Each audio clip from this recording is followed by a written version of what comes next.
Good morning, John. How are you? Really well, thanks. How are you? Very well. We're here with John Heelan from O'Brien's Sales and Finance Center.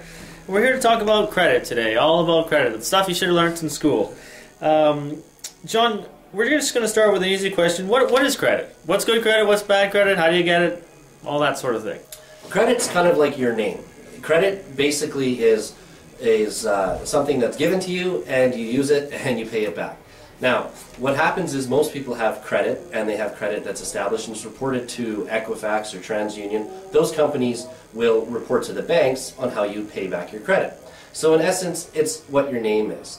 For the most part, most people, when they establish credit, they need to make sure that they pay their bills on time, your monthly payments are made as promised, and that's reported back to Equifax or TransUnion, and they in turn tell the bank that you're making your payments on time.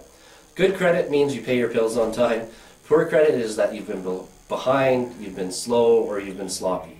So in essence, that's how you determine whether you've got good credit or bad credit. There's usually a score put to it, and there's a bunch of different factors as far as the amount of time you've been late, the amount of time that you've had missed payments, or let your balances go over what the credit is. Well, that's great, John. Can you tell me a little bit on how someone might improve their credit? Improving your credit really starts from the start. If you start out on the right path, it's pretty easy to keep your credit in good standing. The most popular, most consistent thing that I see in all the credit applications that I would look at is people have let things get late or get slow, or in some cases they've had vehicles repossessed or accounts closed. We here at O'Brien's can help reestablish credit. Reestablishing credit is a whole different scenario. Basically what it is you're going to take a loan out at a little bit higher interest rate, and it's going to help show to the bank that you're serious and you're making a concerted effort to pay your bills and pay your payments on time. Okay, well that's great. Some of our clients have asked, if I have a collection, should I pay it off? Absolutely. Collection should be a priority. If you have a collection on your credit bureau, it should be something that you take care of. Regardless if it's for $100 or $6,000, it's something that needs to be addressed. Most people will start ignoring phone calls when the bank is calling looking for money, or creditors are looking for payment. The worst thing you can do is ignore those phone calls. Pick up the phone, make arrangements with your bank or your lender, and try to get those hiccups cleared up. Most people, when they do make arrangements with the bank, usually find that the bank is easy to deal with, and they're a lot more reasonable than we've kind of assumed that they would. Should I close my credit cards if I can't pay them? No. For the most part, when you have a credit line that's been opened, closing it actually doesn't help your score.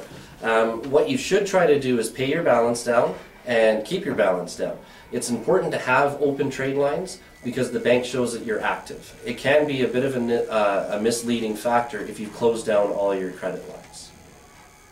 Sounds like you guys are the experts in the financing field.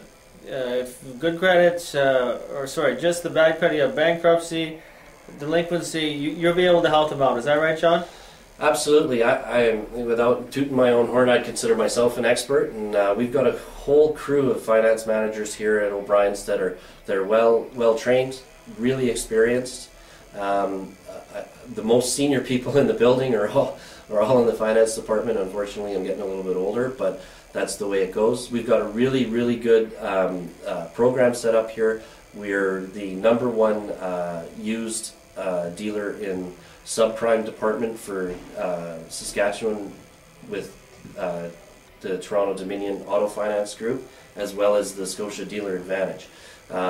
We've got a really good program with all of our prime lending banks, separate private credit unions. We've got a whole bunch of options for everybody, and I would say we probably have over 50 to 60 years of experience in our finance office.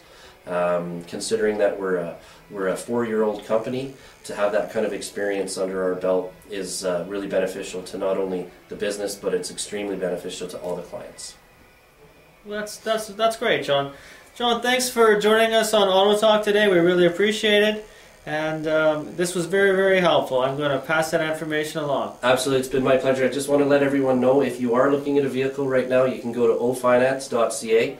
There's credit applications that come right to my desk and my partner's desk, and we're able to get you set up on a vehicle. So if you're struggling with credit currently, give us a shout at 1-888-978-LUCK. That's 1-888-978-5825, or again on the web, www.ofinance.ca. Good luck and good buying, okay, folks?